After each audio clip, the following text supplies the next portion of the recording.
fellow graduates, ladies and gentlemen.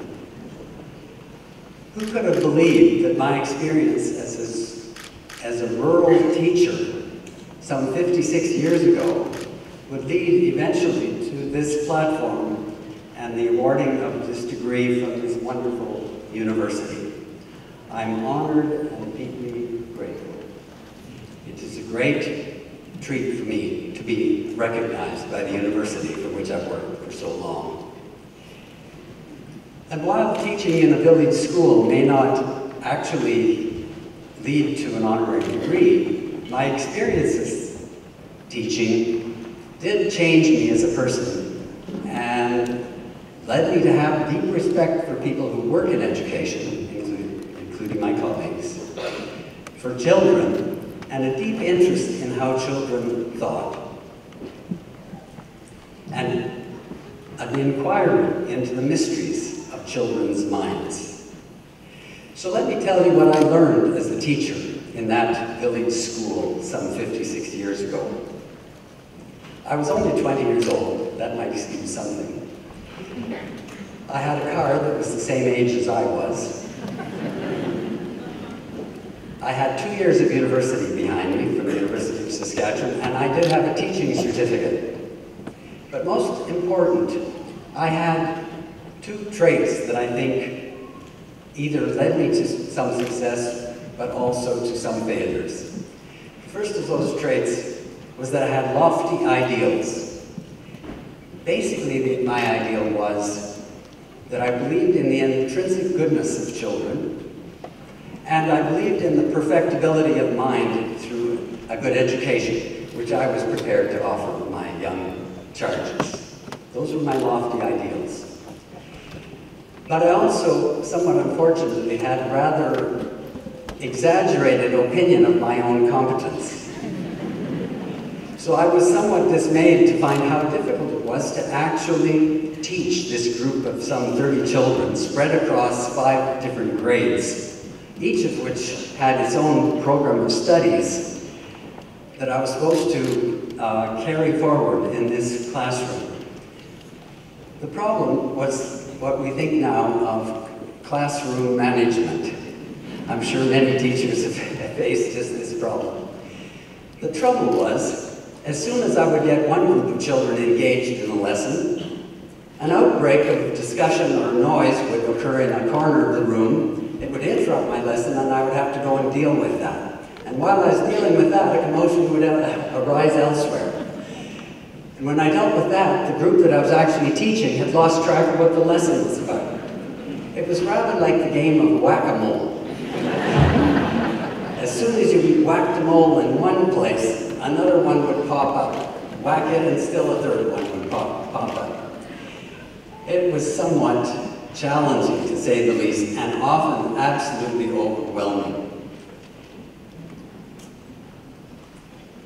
But it's no wonder that as a result of this experience, I have high regard for teachers who actually do manage to manage a classroom of this sort and still succeed in getting the day's work done.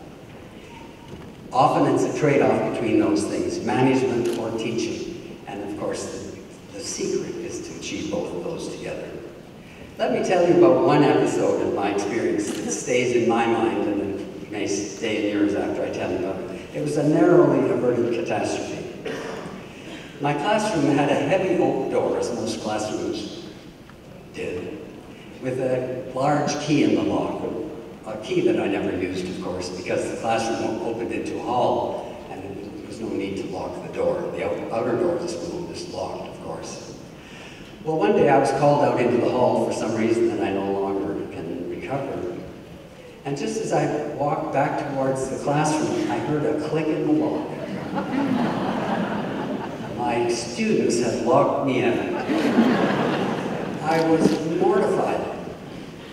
And I wondered what I could do. So of course I did the first obvious thing. I said, open the door, in my most serious voice.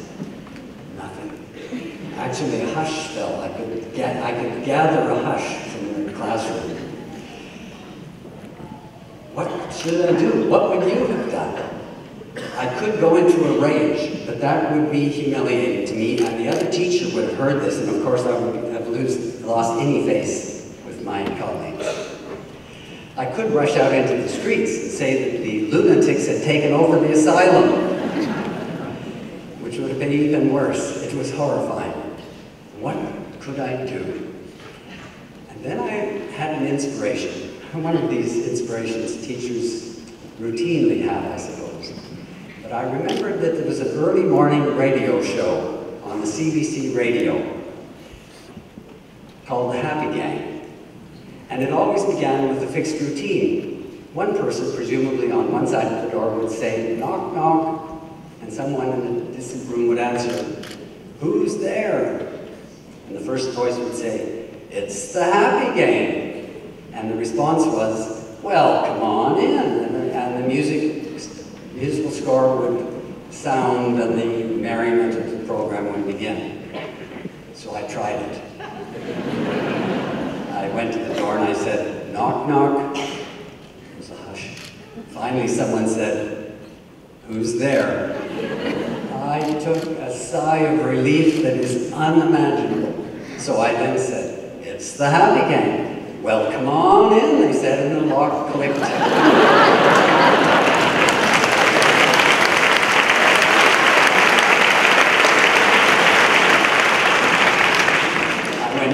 Resuming the lessons as if nothing had occurred, but I slipped the key into my pocket.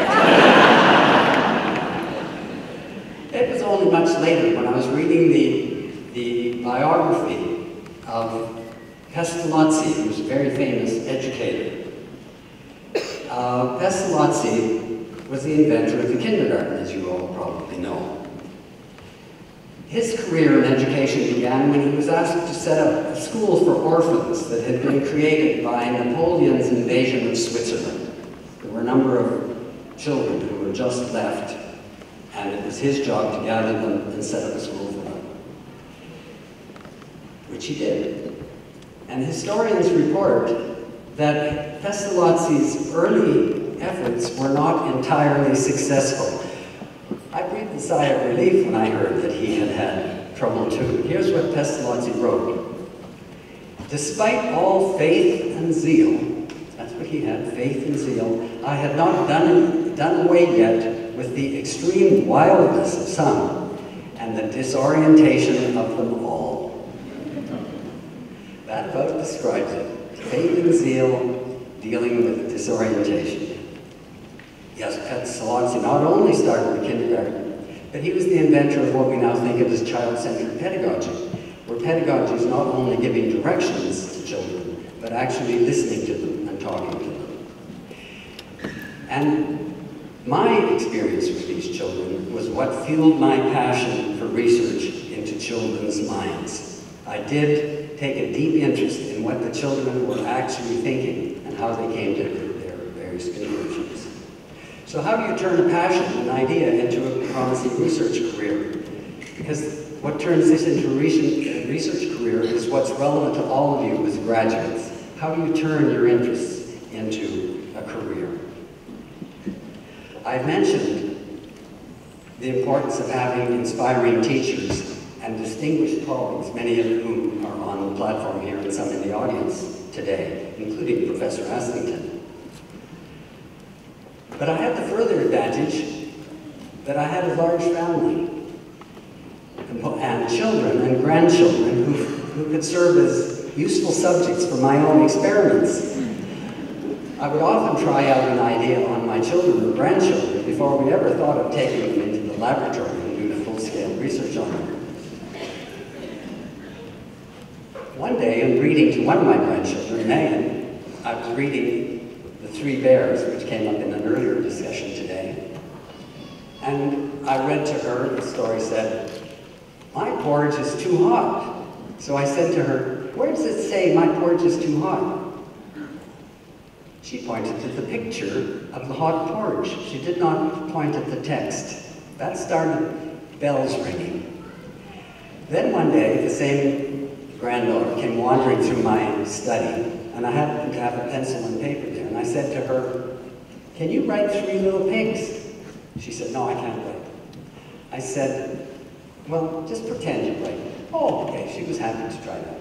So she then took the pencil and she wrote, scribble, scribble, scribble. Then I said, can you write 2 little pigs? Scribble, scribble. Can you write 1 little pig? Scribble. I had figured out then what she was doing. So I said to her, can you write no little pigs? Her eyes got big as saucers. She realized she was trapped. Because you should be able to write something like that. So she took the pencil, held it about an inch above the paper, made this wild gesture, and then declared quite proud. There were no pigs, so I didn't write anything. Now, do you see what had happened? And this is what we turned into some experiments later. She didn't distinguish the things described by the language from the actual language itself. She didn't think about the words. She thought about the pigs, the objects. And in fact, her dilemma in inventing writing was the same dilemma confronted by the ancient Sumerians, who were the first to invent a writing system, because their first writing systems were attempts to depict the objects described. And it was only later that they realized that the writing should be about the language that you use to describe those objects. And that turned out to be a fairly robust finding.